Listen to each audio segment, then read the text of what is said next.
ಶರಣು ಶರಣಯ್ಯ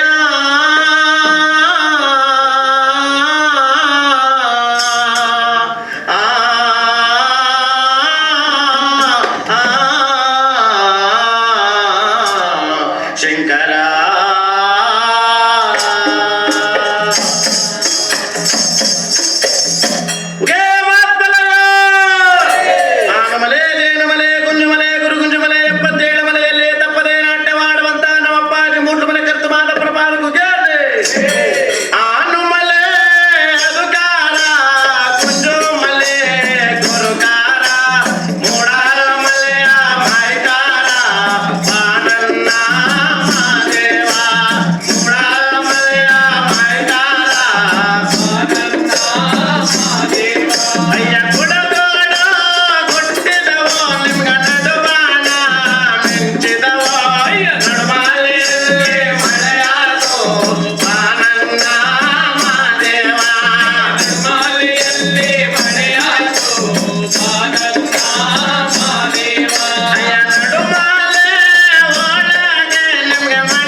ಥ್ಯಾಂಕ್ಸ್ ಹೇಳೋದು ಚರಣ್ ರಾಜ್, ಧನುಷ್, ನಿಮ್ಮಿಬ್ಬರು ಇವತ್ತು ನೀವಿಬ್ಬರು ಹೀರೋಗಳು ಇವತ್ತಿಲ್ಲಿ. ಅದ್ರ ಜೊತೆಗೆ ತುಂಬ ಏನಂದರೆ ಇವತ್ತು ನಮ್ಮ ಎಲ್ಲ ಸಿನಿಮಾಗಳನ್ನ ತೊಗೊಂಡು ಗ್ರ್ಯಾಂಡಾಗಿ ರಿಲೀಸ್ ಮಾಡಿ ಒಳ್ಳೆಯ ಹೆಸರು ಸಂಪಾದನೆ ಮಾಡ್ತಿರೋಂಥ KVN ಸಂಸ್ಥೆ ಸುಪ್ರೀತ್ ಅವ್ರು ಆಗ್ಬೋದು, KVN ಸರ್ ಆಗ್ಬೋದು, ಆ್ಯಂಡ್ ಅಗೇನ್ ಆನಂದ್ ಆಡಿಯೋ ನಮ್ಮ ಶ್ಯಾಮ್ ಅವ್ರು ಆಗ್ಬೋದು. ನೀವೆಲ್ಲ ಸೇರಿದ್ದಕ್ಕೆ ಇವತ್ತೊಂದು ಒಳ್ಳೆ ಕಳೆ ಕಟ್ಟಿದೆ ಸರ್. ನಾವು ನಿಮಗೋಸ್ಕರ ವೆಯ್ಟ್ ಮಾಡ್ತಾ ಇದ್ವಿ. ಇನ್ನೇನಿದ್ರು ಸಾಂಗ್ಸ್ ಬಗ್ಗೆ ನೀವು ಹೇಳಬೇಕು, ನಾವೇನಿಲ್ಲ, ನಮ್ಮದೇನಿಲ್ಲ, ಕೆಲಸ ಮುಗಿದಿದೆ. ನೀವೆಲ್ಲ ಪ್ರಶ್ನೆ ಕೇಳಿದ್ರೆ ನಾವು ಉತ್ತರ ಕೊಡ್ತೀವಿ. ಸುಪ್ರೀತ್ ಸರ್ ಆಗ್ಬೋದು, ಶ್ಯಾಮ್ ಸರ್ ಆಗ್ಬೋದು, ಯಾರು ಬೇಕಾದ್ರೂ ಮಾತಾಡಿ. ನಿಮ್ದು ಮಾತಿಲ್ಲ, ಕೆಲಸ ಅಷ್ಟೇ. ಯಾಕೆಂದರೆ ನಾನು ಚರಣು ಸಿನಿಮಾನ ಹೊರಗಡೆ ತರೋ ವಿಷಯದಲ್ಲಿ ಇಬ್ಬರು ಬ್ಯುಸಿಯಾಗಿ ಹೋಗಿದ್ದೀವಿ ಒಬ್ರಿಗೊಬ್ರು. ಸೊ ಹಾಗಾಗಿ ಈ ಟೆನ್ಷನಲ್ಲಿ ನಮಗೇನು ಗೊತ್ತಾಗ್ತಿಲ್ಲ. 18ಕ್ಕೆ ಸೆಪ್ಟೆಂಬರ್ 18ಕ್ಕೆ ರಿಲೀಸ್ ಆಗ್ತಾ ಇದೆ. ನನಗೆ ನಾನು ಜಾನಪದ ಹಾಡುಗಳು ತುಂಬ ಇಷ್ಟಪಡ್ತೀನಿ ಯಾವಾಗಲೂ. ಅದ್ರಲ್ಲಿ ನಮ್ಮ ಧನುಷ್ ತಂಡ, ತಪ್ಪಡಪ್ಪನವರು ಏನವ್ರು ಆ ಟೀಮ್ ಇದೆ ಅವರಾಗ್ಬೋದು, ನಮ್ಮ ಮಲೆ ಮಾದೇಶ್ವರನ ಬೆಟ್ಟ ತಪ್ಪಲಲ್ಲಿರುವಂಥ ಎಲ್ಲ ಮಾಲಪ್ಪನ ಭಕ್ತರಾಗ್ಬೋದು, ಅದಾದಮೇಲೆ ಮಂಟೇಸ್ವಾಮಿ ಆಗ್ಬೋದು, ಇನ್ನೂ ಸುಮಾರು ಫೋಕ್ ಸಾಂಗ್ಗಳನ್ನ ತರಬೇಕನ್ನೋ ಆಸೆ ಇದೆ ನನಗೆ. ಜೊತೆಯಲ್ಲಿ ಯಾವಾಗಲೂ ನಾನು ಇವತ್ತಿಗೆ ಹುಡುಗರಿಗೆ ಇಷ್ಟ ಆಗುವ ನನಗೆ ಒಂದು ಮ್ಯೂಸಿಕ್ನ ಅದ್ರ ಟಚ್ನ ಯಾವಾಗಲೂ ಚರಣ್ನ ಕೇಳ್ಕೊತೀನಿ. ಚರಣ್ ಆ್ಯಕ್ಚುಲಿ ಹೀರೋ ಈ ಸಾಂಗ್ಗೆ ಎಲ್ಲದಕ್ಕಿಂತ ಹೆಚ್ಚಾಗಿ. ಸೊ ಹಾಗಾಗಿ once again thank you Charan, thank you very much. Sir, ಇದು ಯಾವಾಗಲೂ ನಮ್ಮ ಸಿನಿಮಾಗಳು ಅಂದಾಗ ನನ್ನ ಮಣ್ಣಿನ ಕಥೆಗಳು, ನನ್ನ ಬಡತನದಲ್ಲಿ ನಾವು ನೊಂದಿರುವಂಥ, ಇವತ್ತಿಗೂ ಬಡತನ ಇರುವಂಥ ಬಡವರ ಕಥೆಗಳನ್ನು ಮಾಡೋಕ್ಕೆ ಇಷ್ಟಪಡ್ತೀನಿ. ಸೊ ಹಂಗಾಗಿ ಬಡತನದ ನೋವಾಗ್ಬೋದು, ಯಾವಾಗಲೂ ನಾವು ಮೊದಲು ಕೇಳಿದಂಥ ಗೀತೆಗಳೆಲ್ಲ ಇವೇನೆ. ಅದು ಇವತ್ತೇನು ಹೊಸ ತಂಡ ಉಟ್ಕೊಂಡಿದೆ ಧನುಷ್ ಟೀಮೆಲ್ಲ, ಈ ಥರ ಸುಮಾರು ತಂಡಗಳು ಉಟ್ಕೊಂಡಿದೆ. ಅವರೆಲ್ಲರೂ ಮೇಲ್ ಬರಬೇಕು ಅನ್ನೋ ಆಸೆ. ಮತ್ತು ನಮ್ಮ ಸಂಸ್ಕೃತಿ ಏನು, ಜಾನಪದ ಸಂಸ್ಕೃತಿ ಏನಿದೆ, ಅದನ್ನು ನಾವು ಇನ್ನೂ ದೊಡ್ಡ ಮಟ್ಟಕ್ಕೆ ಬೆಳೆಸ್ಕೊಂಡು ಹೋಗ್ಬೇಕು. ನಮ್ಮ ಕನ್ನಡ ನಾಡಲ್ಲಿರುವಂಥ ಜಾನಪದ ಸಂಸ್ಕೃತಿನ ತುಂಬ ದೊಡ್ಡ ಮಟ್ಟಕ್ಕೆ ತೊಗೊಂಡು ಹೋಗ್ಬೇಕನ್ನೋ ಆಸೆ ನಾನು ಸಣ್ಣದು ಒಂದು ಹೆಜ್ಜೆ ಇಡ್ತಾ ಇದ್ದೀನಿ. ಸೊ ಹಾಗಾಗಿ ಮುಂದೆ ಬರುವಂಥ ಎಲ್ಲ ನಿರ್ದೇಶಕರಾಗ್ಬೋದು, ಎಲ್ಲೋ ಒಂದು ಕಡೆ ಒಂದೊಂದು ಜಾನಪದ ಗೀತೆಗಳನ್ನ ಹಾಕ್ತಾ ಬಂದರೆ ಸೊ ಅದು ಕೂಡ ನಶಿಸಿ ಹೋಗಲ್ಲ ಅನ್ನೋ ಒಂದು ಆಸೆ ನನಗಿದೆ. ಅದೇ ತುಂಬ ಖುಷಿ ಆಗ್ತಿತ್ತು. ನಮ್ಮ ಸಿನಿಮಾದಲ್ಲಿ ಹಾಡಿರೋದೇ ನನಗೊಂದು ಅದೃಷ್ಟ ಥರ. ಸೊ ಈ ಸಾಂಗ್ ಕೇಳಿದ ತಕ್ಷಣ ಬೆಟ್ಕೋಬೇಕಂತ ಅನಿಸ್ತಾ ಇದೆ. ಆಮೇಲೆ ನಮ್ಮ ಫಸ್ಟ್ ಸ್ಕೆಡ್ಯೂಲ್ ನಾನ್ ಮಾಡಿದ ಸಿಟಿ ಲೈಟ್ಸ್ ಫಸ್ಟ್ ಸ್ಕೆಡ್ಯೂಲ್ ಕೂಡ ಇಲ್ಲಿಂದಾನೆ ಸ್ಟಾರ್ಟ್ ಮಾಡಿದ್ದು. ಸೊ ತುಂಬಾ ಖುಷಿ ಆಗ್ತಿದೆ ಸಾಂಗ್ ನ ಕೇಳಿ. ನಾನು ಇವಾಗ್ಲೇ ಕೇಳಿದ ಸಾಂಗ್ ನಿಮ್ ಜೊತೆನೆ, ತುಂಬಾ ಖುಷಿ ಆಗ್ತಿದೆ. ಚರಣ್ ರಾಜ್ ಅವ್ರಿಗೆ ಅಂದ್ರೆ ಈ ಹಿಂದೆ ನಿಮ್ಮ ಮತ್ತೆ ವಿಜಯ್ ಸರ್ ಕಾಂಬಿನೇಷನ್ ಹಾಡುಗಳೆಲ್ಲ ಚೆನ್ನಾಗಿದೆ, ಈ ಸಿನಿಮಾ ಹಾಡುಗಳು ಚೆನ್ನಾಗಿದ್ದಾವೆ. ಈ ಹಾಡು ಇನ್ನೊಂದು ಹಂತಕ್ಕೆ ತಗೊಂಡೋಗಿದೆ. ಸೊ ಈ ಇಂಗ್ಲಿಷ್ ಲಿರಿಕ್ಸ್ ಮತ್ತೆ ಜಾನಪದ ಹಾಡು ಇದೆರಡನ್ನು ಮಿಕ್ಸ್ ಮಾಡಬೇಕು ಅಂತ ಅದು ಹೆಂಗ್ ಶುರು ಆಯ್ತು? ಅಂದ್ರೆ ನನ್ನ ಅಪ್ರೋಚ್ ಏನಂತಂದ್ರೆ ಸರ್, ನಾನೊಂಥರ ಸರ್ ಮೂವಿಗೆ ಒಂಥರ ಸ್ಟೂಡೆಂಟ್ ಆಗಿ ಹೋಗ್ತೀನಿ. ಯಾಕಂದ್ರೆ ನನಗೆ ತುಂಬಾ ಹೊಸದು ಕಲಿಯಕ್ಕೆ ಸಿಗುತ್ತೆ. ಅಂದ್ರೆ ಈಗ ಈ ಈ ಈ ಮೂವಿಲಿ ನಾನು ಮಹದೇಶ್ವರ ಸ್ವಾಮಿ ಅದೇ ಬೆಟ್ಟದ ಫೋಕ್ ಸಾಂಗ್ಸ್ ಸಿಕ್ತು. ಸೊ ಬಟ್ ಅದನ್ನ ಹೇಗೆ ಪ್ರೆಸೆಂಟ್ ಮಾಡೋದು, ಅಂದ್ರೆ ನಮ್ಮ ಮೂವಿಗೆ ಅದನ್ನ ಅಲೈನ್ ಮಾಡಿ ಹೇಗೆ ಪ್ರೆಸೆಂಟ್ ಮಾಡೋದು ಅಂತ. ಸೊ ನಾನು ಸರ್ ಇಬ್ರು ಅದನ್ನ ಹೇಗೆ ಈ ಫ್ಯೂಷನ್ ಹೇಗೆ ತಗೊಂಡ್ಬರೋದು. ಸೊ ಆ ಒಂದು ಪ್ರೋಸೆಸ್ ಅಲ್ಲಿ ಈ ರ್ಯಾಪ್ ಯೂಸ್ ಮಾಡೋಣ, ಒಳ್ಳೆ ಆರ್ಟಿಸ್ಟ್ನ ಯೂಸ್ ಮಾಡೋಣ, ರ್ಯಾಪಲ್ಲೂ ಒಳ್ಳೆ ಲಿರಿಕ್ಸ್, ಒಳ್ಳೆ ತುಂಬಾ ಅರ್ಥಗರ್ಭಿತವಾಗಿರೋದನ್ನ ಏನೋ ತಗೊಂಡ್ಬರೋಣ ಅಂತ ಇದು ಸರ್ ಮತ್ತೆ ನನ್ನ ಡಿಸಿಷನ್ ಸರ್. ಬಟ್ ನಿಮ್ಮಿಬ್ಬರ ಕಾಂಬಿನೇಷನ್ ಅಲ್ಲಿ ಇನ್ನಷ್ಟು ಪೂರ್ತಿ ಸಬ್ಜೆಕ್ಟ್ ಫೈನಲೈಸ್ ಆದ್ಮೇಲೆ ಈ ಟ್ರ್ಯಾಕ್ಗಳೆಲ್ಲ ಸ್ಟಾರ್ಟ್ ಆಗುತ್ತಾ ಹೇಗೆ ಅಂತ? ಸಾರಿ ಸರ್, ಈ ಸಬ್ಜೆಕ್ಟ್ ಪೂರ್ತಿ ಫೈನಲ್ ಆದ್ಮೇಲೆ ಅಥವಾ ನೀವು ಡಿಸ್ಕಷನ್ ಕೂತಾದ್ಮೇಲೆ ಇದು ಟ್ರ್ಯಾಕ್ ಹೋಗುತ್ತಾ ಅಥವಾ ಬರೀ ಸಾಂಗ್ಗಳು ಮಾತ್ರ ಪರ್ಟಿಕ್ಯುಲರ್ ಮಾತ್ರ ಮಾತಾಡ್ತೀರಾ? ಇಲ್ಲ ಸರ್, ಇದು ತುಂಬಾ ಸ್ಪಾಂಟೇನಿಯಸ್ ಆಗಿ ಆಗ್ತಾ ಇರುತ್ತೆ ಸರ್. ಅಂದ್ರೆ ಇಂಪ್ರೊವೈಸೇಷನ್ಸ್ ಆಗ್ತಾ ಇರುತ್ತೆ.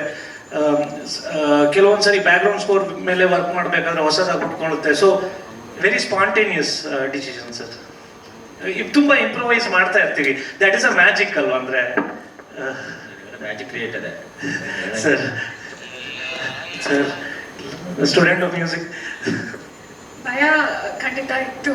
ಬಟ್ ಆಲ್ಸೋ ಅಪ್ಪ ತುಂಬ ಕಂಫರ್ಟಬಲ್ ಆಗಿ ಮಾಡಿಸಿ ಎಲ್ಲ ಕೆಲಸ ಹೇಳ್ಕೊಟ್ರು, ಹಿಂಗೆ ಮಾಡು ಅಂತ. ಕಲ್ತ್ಕೊಂಡು ಬಂದಿರೋದು ಒಂದಾದರೆ ಇಲ್ಲಿ ಸೆಟ್ಟಿಗೆ ಬಂದು ಕಲ್ತಿರೋದು ತುಂಬ ಇದೆ. ಅಲ್ಲಿ ಏನಿದ್ರು ಕ್ಯಾರೆಕ್ಟರ್ ವರ್ಕ್ ಹೇಗೆ ಅಂತ ಹೇಳ್ಕೊಡ್ತಾರೆ.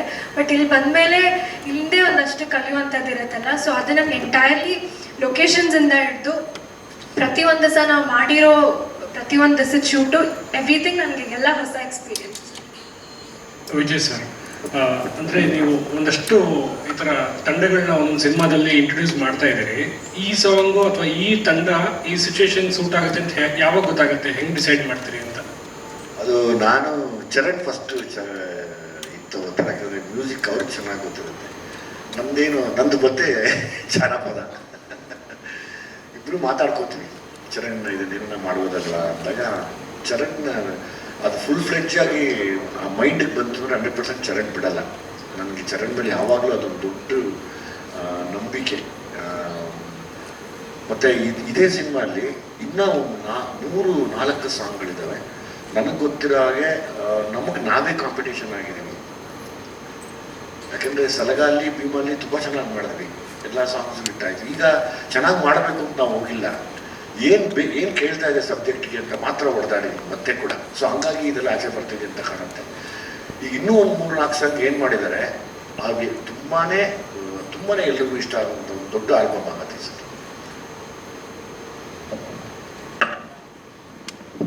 ವಿಜಯ್ ಸರ್ ನಮಸ್ತೆ. ರಂಗಭೂಮಿ ಜಾನಪದ ಮೂಲ ಕಲೆಗಳು ನಮ್ಮ ಸಂಸ್ಕೃತಿಯ ಹಿನ್ನೆಲೆಯ ನೋಟವನ್ನು ನೋಡಿದ್ರೆ, ನೀವು ನಟರಾಗಿ ಫೈಟರ್ ಆಗಿ ಸಿನಿಮಾ ಇಂಡಸ್ಟ್ರಿಗೆ ಬಂದವರು. ತುಂಬ ಜನ ಕಲಾವಿದರು ಹೇಳ್ತಾ ಇರ್ತಾರೆ, ನಮಗೆ ಸಿನಿಮಾದಲ್ಲಿ ಅವಕಾಶ ಸಿಗಬೇಕು ಅಂದರೆ ಇಂಥ ವೇದಿಕೆಗಳು ಸಿಗಬೇಕು ಅಂತ. ನಾನು ನಿರ್ದೇಶಕನಾದಾಗ ಇಂಥ ಟ್ಯಾಲೆಂಟ್ಗಳಿಗೆ ನಾನು ವೇದಿಕೆ ಆಗಬೇಕು ಅಂತ ನೀವು ಮುಂಚೆಯಿಂದನೇ ಯೋಚನೆ ಮಾಡ್ಕೊಂಡು ಬಂದಿದ್ರಾ ಅಂತ? ಇಲ್ಲ, ನನಗೆ ಮೊದಲು ನಾವು ಏನು ಇಲ್ಲಿ ಕಲಿಯಕ್ಕೆ ಬಂದಾಗ ಅಭಿನಯ ಅನ್ನೋದು ಬರೋದೇ ರಂಗ ತರಬೇತಿ ಇದ್ರೆ ಮಾತ್ರ. ಅದು ನಿಮಗೆ ತುಂಬ ಶಕ್ತಿ ಕೊಡುತ್ತೆ ಆವತ್ತು. ಸೊ ಹಂಗಾಗಿ ನಾನು ಸ್ಕ್ರಿಪ್ಟ್ ಮಾಡಿದಾಗ ಸ್ವಲ್ಪ ರಂಗಭೂಮಿ ಕಲಾವಿದರಿಗೆ ಜಾಸ್ತಿ ಒತ್ತು ಕೊಡ್ತೀನಿ. ಯಾಕಂದರೆ ಅವರು ಭಯ ಇಲ್ದಿರ ಅದಕ್ಕೆ ಜೀವ ತುಂಬ್ತಾರೆ. ಸೊ ಹಂಗಾಗಿ ಅವ್ರ ಮೇಲೆ ಯಾವಾಗಿದ್ರೂ ನನಗೆ ಗೌರವ ತುಂಬ. ಯಾಕೆಂದ್ರೆ ನಾನು ಕೂಡ ಒಬ್ಬ ಲರ್ನಿಂಗ್ ಆ್ಯಕ್ಟರ್. ನಾನು ಇನ್ನೂ ಕಲ್ತಿಲ್ಲ, ಪ್ರತಿದಿನ ಕಲಿತಾ ಇದ್ದೀನಿ, ಪ್ರತಿನಿತ್ಯ ಕಲಿತಾ ಇರ್ತೀನಿ. ಕಲಿಕೆಗೆ ಕೊನೆ ಅನ್ನೋದೇ ಇಲ್ಲ ಇಲ್ಲಿ.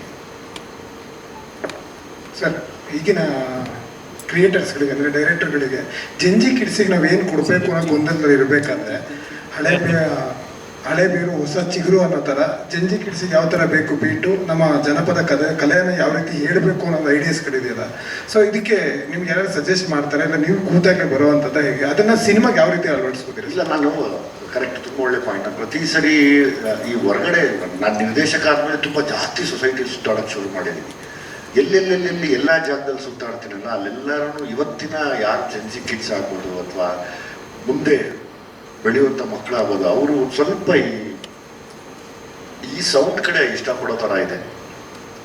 ಮತ್ತು ಆ ಸೌಂಡಲ್ಲಿ ನನಗೆ ಒಳ್ಳೇದೇನು ಹೇಳಕ್ಕೆ ಸಾಧ್ಯ ಅಂದರೆ ಇದೇ ಇವಾಗ ಕೆಂಡ ದೋಕುಳಿ ಗಂಡನ ಅನ್ನೋ ಲೈನ್ನಲ್ಲಿ ಪ್ರೇಯರ್ ಮಾಡಿದ್ರೆ ಅಂದರೆ ಎಕ್ಸ್ಟೆಂಟ್ಗೆ ಹೋದರೆ ಒಬ್ಬ ಪ್ರಾರ್ಥನೆ ಮಾಡೋನ ಅವನ ಎಕ್ಸ್ಟೆಂಟ್ಗೆ ಹೋದ್ರೆ ಹೆಂಗೆಲ್ಲ ಕೂಗ್ಬೋದು ದೇವ್ರನ್ನ ಅನ್ನೋ ಒಂದು ಕೂಗ್ನ ಇಂಗ್ಲೀಷ್ ಪದಗಳಲ್ಲಿ ಬರೆದು ಇಟ್ಟಿದ್ದೀವಿ ನಾವು ಅದನ್ನು. ವಿನಯ್ ಸರ್, ಇಲ್ಲಿಗೆ ಮೇಕಿಂಗ್ ವಿಡಿಯೋಗಳೆಲ್ಲ ತುಂಬ ನೋಡಿದ್ರೆ ವಿಜಯ್ ಸರ್ ಪ್ರತಿಯೊಂದನ್ನು ನಿಮ್ಗೆ ಹೇಳ್ಕೊಡ್ತಾ ಇದ್ದಾರೆ. ಚಿಕ್ಕ ಚಿಕ್ಕ ವಿಷಯ ಹಿಂಗೆ ಬರಬೇಕು, ಹಿಂಗೆ ಇದು ಮಾಡಬೇಕು ಅಂತೆಲ್ಲ.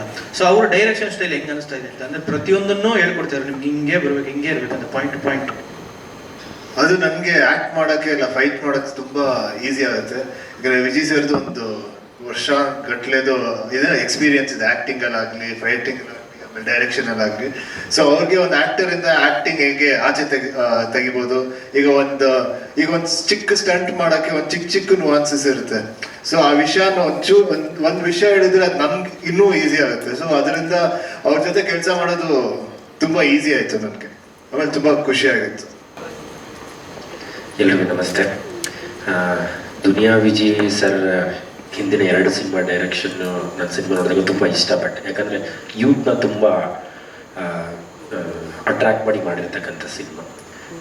ಈ ಸಿನಿಮಾ ನಾನು ಲಾಸ್ಟ್ ಟೈಮ್ ಅವ್ರು ಅನೌನ್ಸ್ಮೆಂಟ್ ಮಾಡಿದಾಗ ಇನ್ ಬಿಟ್ವೀನ್ ಸರ್ನ ಮೀಟ್ ಮಾಡಿದಾಗ ನಾನು ಒಂದು ರಿಕ್ವೆಸ್ಟ್ ಮಾಡಿದ್ದೆ, sir if you are comfortable ಈ ಸಿನಿಮಾ ನಾವು ರಿಲೀಸ್ ಮಾಡೋದಕ್ಕೆ ಇಷ್ಟಪಡ್ತೀನಿ ಅಂತ ಕೇಳಿದ್ದೆ ನಾನು ಸರ್ನ. ಸೊ ನೆಕ್ಸ್ಟ್ ಟೈಮು ಈಗೊಂದು ಸ್ವಲ್ಪ ದಿನಗಳ ಹಿಂದೆ ಕರೆದು ಕೊಟ್ಟಿದ್ದಕ್ಕೆ ತುಂಬ ಥ್ಯಾಂಕ್ಸ್ ಸರ್. ಇನ್ನೊಂದೇನೆಂದರೆ ಈ second half of the year ನಮ್ಮ ಇಂಡಸ್ಟ್ರಿಗೆ ಬಹಳಷ್ಟು ಸಿನಿಮಾಗಳಿದೆ. First half of the year ನೋಡಿದ್ರೆ ತುಂಬ ಕಡಿಮೆ ಸಿನಿಮಾ ಇತ್ತು. So second half of the year flourish ಆಗಿರುತ್ತೆ ನಮ್ಮ ಇಂಡಸ್ಟ್ರಿ. ಥಿಯೇಟ್ರಿಗೆ ಆಡಿಯನ್ಸು ಸಹ ತುಂಬ ಚೆನ್ನಾಗಿ ವಾರ ಅಂದರೆ ತುಂಬ ಎಕ್ಸ್ಪೆಕ್ಟೇಷನ್ ಇರ್ತಕ್ಕಂಥ ಸಿನಿಮಾಗಳು ಬರ್ತಾ ಇದೆ. So very happy second half of the year ನಮ್ಮ ಇಂಡಸ್ಟ್ರಿ ತುಂಬ ಚೆನ್ನಾಗಿರುತ್ತೆ ಅಂತ. So once again thank you sir, thanks for believing in us. Thank you. But ಮೋನಿಷಾಗಿಂತ ಜಾಸ್ತಿ ವಿಜಯ್ ಪ್ರೀತಿಸಿದ್ದು ವಿನಯನ. ಏಕೆಂದರೆ ಆ ಪಾತ್ರನ ನೀವು ಮೇಕಿಂಗ್ ವಿಡಿಯೋಲ್ಲಿ ನೋಡ್ಬೋದು, ಮಗಳನ್ನ ಸೈಡ್ಗೆ ನುಗ್ಬಿಟ್ಟಿದ್ದ. ಏಕೆಂದರೆ ಆ್ಯಕ್ಷನ್ ವಿಚಾರದಲ್ಲಿ ಮತ್ತು ನಮಗೆ ಕಮರ್ಷಿಯಲ್ ಆಸ್ಪೆಕ್ಟಲ್ಲಿ ನೋಡಿದಾಗ ವಿನಯ್ ಅವ್ರ ಕಣ್ಣನ್ನು ಎದುರಿಸೋದು ತುಂಬ ಕಷ್ಟ ಇದೆ. ಆ ಮಟ್ಟದ ಒಂದು ಆ್ಯಕ್ಷನ್ನು ಮತ್ತು ಸಿಟಿ ಲೈಟ್ಸು ನಿಮಗೆ ಇಲ್ಲಿ ಕೂತಾಗ ಮಾತಾಡಿದ್ದು ಒಂದು ಹಳ್ಳಿಯಿಂದ ಈ ನಗರಕ್ಕೆ ಬಂದಿರೋ ಕತೆ ಅಂತ ಅಂದರು. ಅದರ ಒಳಗೆ ತುಂಬ ತಿರುವುಗಳಿದೆ. ಕತೆ ಪದೇ ಪದೇ ನನಗೆ ರೈಟರಾಗಿ ತುಂಬ ನೆನಪಾಯಿತು. ಅದು ವಿಜಯ್ ಜೊತೆ ಡಿಸ್ಕಸ್ ಕೂಡ ಮಾಡಿದ್ದೀನಿ. ಮತ್ತು ಚರಣ್ ರಾಜ್ ಅವರು ಏನು ಒಂದು ಜಾನಪದ ಮತ್ತು ಜೆನ್ಸಿಗೂ ಒಂದು ಅಂತರ ಇದೆ, ಅದನ್ನು ತುಂಬ ಕಡಿಮೆ ಮಾಡಿಕೊಂಡು ಎಷ್ಟು ಚೆನ್ನಾಗಿ ಅದಕ್ಕೆ, ಏಕೆಂದರೆ ಅದು ಸೂಕ್ಷ್ಮ ಪದಗಳು. ಜನಪದ ಅನ್ನೋದು ನಮ್ಮ ಆಸ್ತಿ, ಅದಕ್ಕೆ ಯಾವುದೋ ಒಂದು ನಾವು ಬೆಳೆಸಿದಾಗ ಅದು ಕೆಡಬಾರ್ದು. ಸೊ ಆ ನಿಟ್ಟಿನಲ್ಲಿ ಇಬ್ಬರೂ ತುಂಬ ಚೆನ್ನಾಗಿ ಕೆಲಸ ಮಾಡಿಕೊಂಡು ಇವತ್ತು 2 ಸತಿ ಹಾಡು ಕೇಳಿದಾಗ ನಮ್ಮ ಪ್ರವೀಣ್ ಹೇಳಿದಂಗೆ ಗೂಸ್ ಬಂಪ್ಸ್ ಬರುವಂಥ ಇದಾಯಿತು. ಸೊ ಇಡೀ ತಂಡ ತುಂಬ ಕಷ್ಟಪಟ್ಟು ಕೆಲಸ ಮಾಡಿದೆ. ಮತ್ತು KVN ಸಂಸ್ಥೆ ಬಗ್ಗೆ ಹೇಳಲೇಬೇಕು. ಎಷ್ಟೋ ಸಂಸ್ಥೆಗಳಲ್ಲಿ ನಮ್ಮ ಪಕ್ಕದ ರಾಜ್ಯದ ವಿಜಯ್ ಅವರು ಹೀರೋ ಆಗಿದ್ರು, ಇವರು ಸಂಸ್ಥೆಯಲ್ಲಿ ಕೆಲಸ ಮಾಡಿದ್ಮೇಲೆ CM ಆಗೋದ್ರು. ಮತ್ತು ನಮ್ಮ ಆನಂದ್ ಆಡಿ ಅವರು, ಇವ್ರಿಗೊಂದು 6th ಸೆನ್ಸ್ ಇದೆ ಹಾಡುಗಳ ಬಗ್ಗೆ. ಅವರು ದೂರದೃಷ್ಟಿ ಚೆನ್ನಾಗಿದೆ. ಅವರು ಕಣ್ಣು ಹಾಕಿದ್ರು ಅಂದರೆ ಆ ಹಾಡು ಹಿಟ್ ಅಂತ. ಸೊ ಇಡೀ ತಂಡಕ್ಕೆ ಒಳ್ಳೇದಾಗಲಿ. ನಮಸ್ಕಾರ. ನಂದೇ ಮಿಸ್ಟೇಕು, ಒಂದು ಫೋನ್ ಇತ್ತು, ಹಾಗಾಗಿ ಕೂತಿದ್ದೆ. ಮತ್ತು ಮಧ್ಯದಲ್ಲಿ ಪ್ರವೇಶ ಮಾಡೋದು ಬೇಡ ಅಂತ ಮತ್ತೆ ಬಂದೆ. ಸರ್ ತುಂಬ ನಮ್ಮ ಅದೃಷ್ಟ ಅಂತಲೇ ಹೇಳ್ಬೋದು ಎಲ್ಲರ ಜೊತೆಗೆ ವರ್ಕ್ ಮಾಡೋದು. ವಿಜಯ್ ಸರ್ ಜೊತೆಗೆ ಒಂದಲ್ಲ 10 ಸಿನಿಮಾ ಮಾಡಿದ್ರು ತುಂಬ ಕಂಫರ್ಟೇಬಲ್ ವ್ಯಕ್ತಿ. ಎಲ್ಲೋ ನಮ್ಮ ಭಾಗ್ಯ ಬದಲಾವಣೆ ಆಗೋದಕ್ಕೆ ನಾನು ಜಾಯ್ನ್ ಆಗಿದ್ದೀನಿ ಅಂತ ನಾನು ಅಂದ್ಕೊಳ್ತೇನೆ. ಹಾಗಾಗಿ ಇಲ್ಲಿವರೆಗೂ ಒಂದು ಕಡ್ಡಿ ಕೂಡ ನಾನು ಇಲ್ಲಿಂದ ಅಲ್ಲಿ ಎತ್ತಿಟ್ಟಿಲ್ಲ. ಇವ್ರದ್ದು ಎಂಥ ಜವಾಬ್ದಾರಿ ಪರ್ಸನ್ ಅಂದರೆ, ಒಂದು ದೊಡ್ಡ ಫ್ಯಾಮಿಲಿನ ಸಂಭಾಳಿಸೋದಕ್ಕೆ ಒಬ್ಬ ವ್ಯಕ್ತಿ ಹೇಗೆ ಇರ್ತಾನೋ ಹಾಗೆ ಇಡೀ ಸಿನಿಮಾ ಬಗ್ಗೆ ಇವತ್ತಿನವರೆಗೂ ಒಂದೇ ಒಂದು ಸಣ್ಣ ಇದರಲ್ಲಿ ಕೂಡ ನಾನು ಬರಲಿಲ್ಲ. ಪ್ರತಿಯೊಂದರಲ್ಲಿಯೂ ತುಂಬ ಕಷ್ಟಪಟ್ಟು ಇವರು ಈ ಥರ ಒಂದು ವ್ಯಕ್ತಿ ಸಿಕ್ಕಿರೋದು ನನ್ನ ಪುಣ್ಯ ಅಂತಲೇ ಹೇಳ್ಬೋದು. ಈ ಥರ ಇದ್ದರೆ ಎಷ್ಟೇ ಸಿನಿಮಾ ಕೂಡ ನಾವು ಒಟ್ಟಿಗೆ ಸೇರಿ ಮಾಡ್ಬೋದು. ಹಾಗಾಗಿ ಇದು ಮೊದಲನೇ ಹೆಜ್ಜೆ. ಇನ್ನೂ ಬರ್ತಾ ಒಟ್ಟಿಗೆ ಸೇರಿ ಇನ್ನೂ ನಮ್ಮ ಜೀವನ ಜರ್ನಿ ಸ್ಟಾರ್ಟ್ ಆಗಲಿ ಅಂತ ದೇವರಲ್ಲಿ ಕೇಳ್ಕೊಳ್ತೇನೆ. ನಮಸ್ಕಾರ.